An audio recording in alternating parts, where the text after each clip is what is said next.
Salut à tous et soyez les bienvenus sur la chaîne qui déboîte. La vidéo d'aujourd'hui est sponsorisée par la chaîne YouTube de Yoko. Yoko, c'est une youtubeuse et une streameuse qui a une chaîne YouTube qui parle de japanimation, de manga, de goodies en tout genre, figurines, bouquins liés à la japanimation, à la culture japonaise en général. Elle est aussi fan de drama coréen. Elle bosse dans une boutique qui vend des goodies et des figurines. C'est une passionnée. Sa chaîne en plus est à son image, hyper sympa et totalement spontanée. Je vous encourage vivement à aller jeter un coup d'œil à cette chaîne hyper sympa et à vous abonner, ça lui ferait très plaisir, et à moi aussi, parce que la pauvre a été victime d'un piratage sur sa chaîne, elle a été obligée de repartir de zéro. Elle avait 2000 abonnés qui se sont tous envolés. Alors je compte sur vous pour faire péter les compteurs de sa chaîne. Je referme cette parenthèse, et aujourd'hui nous allons tester un objet qui conviendra très bien justement aux gens qui font du stream, puisqu'il s'agit d'une webcam, celle-ci ayant deux particularités intéressantes. Elle est capable d'enregistrer en 2K, et elle est dotée d'une télécommande. Qu'est-ce que ça change? C'est parti pour le test. Et c'est parti pour le déboîtage dans les règles de cette Nexigo N940p, dont la particularité principale est d'être 2K, et dont la particularité secondaire est d'avoir une télécommande pour contrôler, entre autres, si j'ai bien compris, le niveau de zoom, même si, attention, manifestement, ce zoom n'est contrôlable que dans certains modes. Par exemple, ça ne l'est pas en 2K, donc c'est un peu couillon, mais bon, j'imagine que c'est quand même mieux que rien, d'autant plus que beaucoup de gens ne vont pas en réalité se servir de la 2K pour une webcam, c'est souvent un petit peu overkill. C'est une caméra qui est certifiée Zoom, ça ne veut pas dire qu'elle sera d'une qualité remarquable, mais ça veut au moins dire qu'elle ne sera pas pourrie, parce que je ne pense pas que Zoom aurait intérêt à apposer son logo sur du caca. Voilà. Donc, bah écoutez, on va procéder au déboîtage, hein, parce que bon, les choses qui sont marquées sur l'emballage ne sont pas très intéressantes. Ils disent qu'on peut mettre un trépied, j'imagine que ça veut dire qu'il y a un pas de vis sur le système de fixation ici, on va voir ça dans un instant. Alors, premier truc sur lequel on tombe, ça c'est très sympa, des petits capuchons, vous savez, qui permettent d'obstruer l'œilleton de la webcam quand vous ne vous en servez pas. Je sais qu'il y a des gens qui n'ont pas confiance dans le voyant qui s'éclaire pour vous indiquer que la webcam fonctionne ou pas, et qui préfèrent obstruer l'objectif complètement quand ils ne s'en servent pas. Ben voilà, ils vous en ont mis deux, c'est adhésif, ça se collera devant, mais ça peut fonctionner sur n'importe quelle autre webcam, donc ça c'est un petit cadeau très sympa. On a bien sûr le manuel d'utilisation, c'est un petit bouquin, ça me fait plaisir, c'est en plein de langues. Alors, où est-ce qu'il est le français? Il est là. Voilà, vous ferez pause, vous regarderez voir si c'est bien traduit, si ça vous intéresse. La webcam, comme je m'y attendais, elle a l'air d'avoir un gros gabarit. Alors attendez, il y a un petit compartiment, ça doit être la télécommande, ça. C'est marqué, c'est marqué, la télécommande est dans la boîte. Merci beaucoup. Donc effectivement, il y a uniquement la télécommande dans cette boîte-là. Ils avaient peut-être peur que les gens pensent que c'était juste une boîte de calage. C'est marrant parce que ça fait penser aux télécommandes de ces barres de son chinoises, vous savez, ou même de ces petites box TV Android parfois là. On retrouve un peu tout le temps la même télécommande, mais elle a des boutons, des petits switches tactiles. Elle a quand même une qualité sympatoche. Elle n'est pas pourrie. Par contre, les piles n'ont pas l'air d'être fournies, ça c'est dommage. Et donc la webcam, peut-être que les piles sont dans le fond. Hein. Qu'est-ce que c'est que ça? Non, ça m'a l'air d'être un adaptateur. Oui, c'est un adaptateur USB type C vers USB full size. C'est plutôt cool ça. Je ne m'attendais pas forcément à ce que ce soit fourni, un tel gadget. Il y a pas mal de petites choses fournies avec. Donc là, on voit bien de l'USB. Et là, de l'USB type C. C'est le genre de petit machin qui peut coûter facilement 5-6 euros. C'est plutôt, encore une fois, un cadeau sympatoche. Et c'est tout. Pas de pile pour la télécommande. Ça, c'est un peu dommage. La webcam en elle-même a l'air vraiment d'avoir un footprint assez impressionnant. Oui, un gabarit si vous préférez. Ouais, elle est balèze. Hein. Elle est plus grosse que ma caméra actuelle de chez OK, mais j'imagine que c'est parce que le fameux capteur à l'intérieur pour avoir de la 2K est balèze. Alors, d'ailleurs, le capteur, il y a son nom de marqué sur l'emballage, très exactement ici à l'arrière, voilà. Hein, c'est un Sony, Sony c'est plutôt cool, Starvis IMX 335.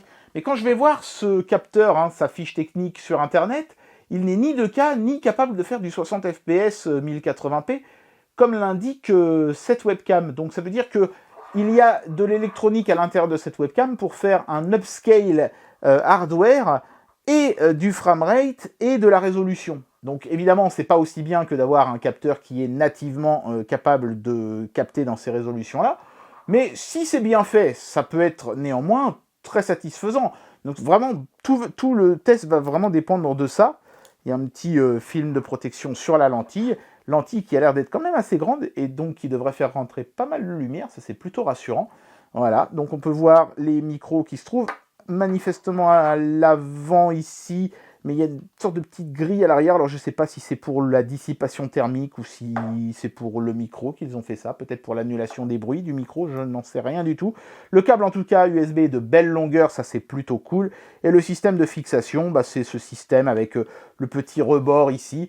Alors petit rebord qui est bien et qui est pas bien, parce que le problème de ce système-là, c'est que si par malheur les bordures de votre écran sont plus fines que le rebord ici, il faudra coller un bout de mousse ou quelque chose pour pas que votre webcam recouvre une partie de votre écran. J'ai ce problème-là avec la caméra de chez OK. Bon, il suffit de coller un truc et c'est réglé. Et ici, on a un bon caoutchouc bien grippeux qui a été protégé par un film, ça c'est très cool, pour que la caméra ne tombe pas. Et comme je le pensais, hein, la compatibilité avec les trépieds, c'est juste un pas de vis sur le dessous. Et voilà, donc voici un premier test vidéo avec cette webcam en 2K, bien sûr. Je me suis mis en 2K, donc je suis limité à 30 FPS dans ce setup-là. Et puis on va faire des petits essais avec la télécommande. Le son que vous entendez provient des micros de la webcam. Donc en général, les micros des webcams ne sont pas terribles. Pas parce qu'ils sont pas bons, mais parce qu'ils sont situés loin de notre bouche. Et ils ont tendance à être hyper directionnels, multidirectionnels, et donc à enregistrer un petit peu de tout et de rien. C'est clairement pas une solution viable pour autre chose que peut-être du télétravail. Je pense pas que vous pourriez faire du live stream avec ça, ce serait fatigant pour votre audience, je pense. Donc la télécommande, on va essayer des boutons. Tiens, on va commencer par le miroir. On va voir si je me retrouve à l'envers. Oui. Regardez ça. Et juste en appuyant sur le bouton, touc, on peut faire des trucs comme ça. Bon, c'est pas mal parce que ça libère les mains. Alors est-ce que je peux zoomer? Non, je peux pas. Alors ça, c'était indiqué dans la notice. Vous voyez, on voit bien hein, que j'appuie, hein, le truc s'allume ici. Euh, C'était marqué dans la notice, on peut le faire qu'en 1080p. De toute façon, je vais faire un essai en 1080p, 60 frames par seconde, après cet essai en 2K 30 fps, pour voir lequel des deux modes est préférable. Mais voilà, comme ça, vous avez un petit aperçu de la qualité d'image. Je vais bouger un peu. Alors, on va voir si l'autofocus fait son travail. Hop. Oui, on a vu travailler. Hop. Voilà, on voit, hein, il y a un petit temps de mise au point, mais effectivement, il est assez rapide et il fait la mise au point pour que mon visage soit toujours net par rapport au reste, hop, quand je m'approche ou que je m'éloigne. Donc ça, c'est très cool, ça fonctionne très bien. On fait exactement le même essai avec le mode 1080p. Notez qu'il y a un bouton sourdine, ça c'est pas mal. Si d'un seul coup quelqu'un arrive derrière vous et commence à dire des bêtises pendant que vous êtes en train de parler à votre patron en télétravail, vous pouvez couper le son ou même carrément couper l'image, ça peut toujours servir. Voilà, donc là je filme en 1080p 60 fps, je vais gigoter un petit peu pour que vous ayez du mouvement et que vous puissiez voir si c'est fluide ou pas. L'autofocus fait toujours son travail, toc. Mais les plus observateurs d'entre vous auront remarqué que le cadre est désormais beaucoup plus resserré sur moi. Et ça, c'est lié au fait que pour assurer du 60 fps, la webcam triche un peu et ne fait travailler qu'une partie du capteur, ce qui allège son travail parce que, comme je vous le disais, hein, les 60 fps sont obtenus par interpolation. Donc il faut calculer des frames, ça demande du boulot. Et pour s'alléger sa part de travail, la webcam ne travaille que sur une zone plus réduite du capteur. C'est futé, mais du coup, vous aurez un peu moins un grand angle quand vous serez en 60 fps. Il faudra donc faire gaffe à ça. Et bien sûr, du coup, bah, vous n'aurez pas la fonction zoom non plus, évidemment. Voilà, et l'ultime test, donc maintenant je filme en 1080p à 30 frames secondes. Pardon. Notez d'ailleurs que le 60 frames secondes n'est accessible sur cette webcam que en 1080p, c'est-à-dire n'espérez pas par exemple faire du 720p 60 frames ou des choses comme ça, c'est pas possible. Le 60 frames est réservé au 1080. C'est pour ça que je pense vraiment hein, qu'il est interpolé. Donc on va voir ce que ça donne en 30 frames par seconde. Est-ce que je vais désormais pouvoir zoomer? Eh bien oui, ça fonctionne. Alors c'est par à-coup, comme vous le constatez. Hein. Donc ça se contente en fait simplement de réduire le cadre hein, et d'étirer l'image. Mais comme on a un capteur supposément 2K, ça ne génère pas de perte de qualité d'image. Voilà.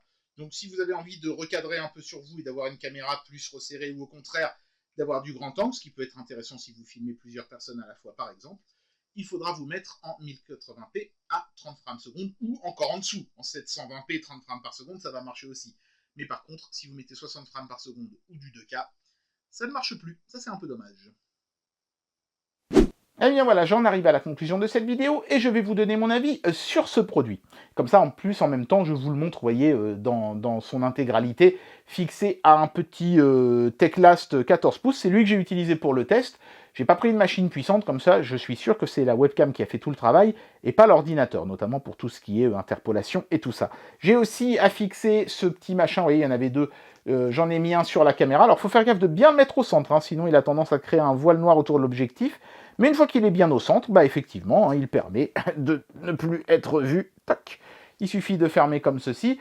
Et ça fonctionne très bien. Donc c'est un petit bonus sympa. En plus, il y en a deux. Donc si vous avez une deuxième webcam d'une autre marque, vous pouvez le mettre sans aucun problème. Hein, c'est totalement générique et universel. Donc ça, c'est vraiment super sympa. Quant à la caméra en elle-même, eh ben écoutez, c'est vraiment à la hauteur de ce que j'attendais. Hein. Bon, la 2K est clairement un argument commercial, ça sert pas à grand-chose. J'ai pas constaté un gain de puissance démesuré sous prétexte qu'il y avait de la 2K. Ce que j'ai constaté, c'est qu'on était sur une webcam avec un bon capteur qui offrait une bonne qualité d'image, que ce soit en 1080p comme en 2K. En 1080p 60 fps, j'ai pas eu l'impression que c'était démesurément plus fluide, et ça c'est certainement parce que c'est interpolé. Donc là encore, c'est finalement assez gadget, même si bon, ça a quand même le mérite d'être présent. Et puis quand vous vous mettez en 1080p 30 fps, c'est-à-dire dans les standards des webcams d'aujourd'hui, eh ben vous avez plein de petites fonctions sympas, notamment avec la télécommande, le zoom et tout ça, qui vous permettront d'avoir un petit plus agréable. Moi, cette télécommande, je trouve que notamment le fait de pouvoir la couper ou couper simplement le son comme ça immédiatement, ça peut être pratique, mais resserrer le cadre aussi quand vous filmez quelque chose et que vous voulez pas qu'on voit le bazar qu'il y a autour par exemple, ça peut être un petit plus sympa, même pendant un live, hein, vous pouvez le faire en temps réel, même pendant que vous enregistrez, c'est vraiment nickel, ça fait vraiment extrêmement plaisir, c'est un petit plus qui différencie cette webcam-là des autres, après tout. Vu que sa qualité d'image est grosso modo comparable à des webcams de grandes marques qui peuvent facilement coûter 2 fois plus cher, la télécommande est peut-être ce qui sera le selling point de cette webcam qui, au demeurant, est un bon produit qui offre une qualité d'image très correcte. Bon, le micro, lui, est anecdotique, mais ça, c'est le cas de presque toutes les webcams, donc je ne vais pas vraiment en tenir rigueur. Et bien voilà, c'était le test de cette webcam 2K de chez Nexigo. J'espère que ce test vous aura plu, j'espère que cet objet vous aura intéressé, et moi je vous dis bien sûr à très bientôt pour un prochain test. Allez, tchuss!